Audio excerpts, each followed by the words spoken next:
ഇതെന്താ ടൂൾ എന്ന് മനസ്സിലായോ? നിങ്ങൾ വർക്ക്ഷോപ്പുമായിട്ട് ബന്ധമുള്ള ഒരാളാണെന്നുണ്ടെങ്കിൽ ഇത് തീർച്ചയായിട്ടും നിങ്ങൾക്കറിയാം. പക്ഷേ അല്ലാത്തവർക്ക് ഇതാണ് ടോർക്ക് റെഞ്ച്. ഒരു വർക്ക്ഷോപ്പിനെ സംബന്ധിച്ചിടത്തോളം വളരെ ഇമ്പോർട്ടൻറ്റ്, വളരെ ആക്യുറസിക്കും വേണ്ടിയുള്ളൊരു ടൂളാണ്. ടോർക്ക് റെഞ്ചസ് ജനറലായിട്ട് യൂസ് ചെയ്യുന്നത് ബോൾസ് ഫാസ്റ്റനിങ് ചെയ്യാൻ വേണ്ടിയിട്ടാണ്. ഇതിൽ തന്നെ പല സൈസിലുണ്ട്. അതായത് പല ടോർക്കുകളിൽ പല ബോൾട്ടുകൾ വരുന്നത് പല സൈസസിലായിരിക്കും. അതിൻ്റെ ടോർക്കിനനുസരിച്ച് നമുക്ക് സെറ്റ് ചെയ്യാൻ വേണ്ടിയിട്ടാണ് ഈ പല സൈസിലുള്ള ടോർക്ക് റെഞ്ചസ്. ഇത് മാത്രമല്ല, ഇതിൽ ചെറുതും ഇതിൽ വലുതുമായിട്ടുള്ള ഇനിയും ടോർക്ക് റെഞ്ചുകളുണ്ട്. ഇത് ജസ്റ്റ് നിങ്ങൾക്ക് കാണിച്ചു തരാൻ വേണ്ടിയിട്ട് നമ്മൾ കുറച്ച് സാമ്പിൾസ് എടുത്തതാണ്.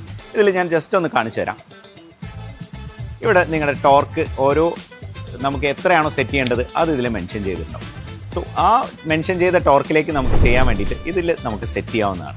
ആ ഒരു ടോർക്കിൽ നമ്മൾ സെറ്റ് ചെയ്തിട്ട് ബോൾട്ട് ടൈറ്റ് ചെയ്ത് കഴിഞ്ഞാൽ അതിൽ കൂടുതൽ നിങ്ങൾ എത്ര ലോഡ് കൊടുത്താലും അതിൽ കൂടുതൽ ടോർക്ക് ആ ബോൾട്ടിലേക്ക് പോവില്ല. മാത്രമല്ല, നിങ്ങൾ ആർക്കൊക്കെ അറിയാം നിങ്ങളുടെ വണ്ടിയുടെ വീൽ ബോൾട്ടിൻ്റെ ടോർക്ക്? സാധാരണഗതിയിൽ നമ്മൾ പലവിടെയും കാണുന്നത് വീൽ ബോൾട്ടിൽ വീൽ സ്പാനർ ഇടും, എന്നിട്ട് അതിൻ്റെ മുകളിൽ ചാടി കയറി ചവിട്ടി ടൈറ്റ് ചെയ്യും. അങ്ങനെയല്ല അത് ടൈറ്റ് ചെയ്യേണ്ടത്. എപ്പോഴും ഹാൻഡ് ടൈറ്റാണ് ചെയ്യേണ്ടത്. അതും എക്സാക്ട് ടോർക്ക് റെഞ്ച് വെച്ചിട്ട് അതിൻ്റെ ടോർക്ക് എത്രയാണോ അത് സെറ്റ് ചെയ്തിട്ട് വേണം ടോർക്ക് ചെയ്യാൻ വേണ്ടി.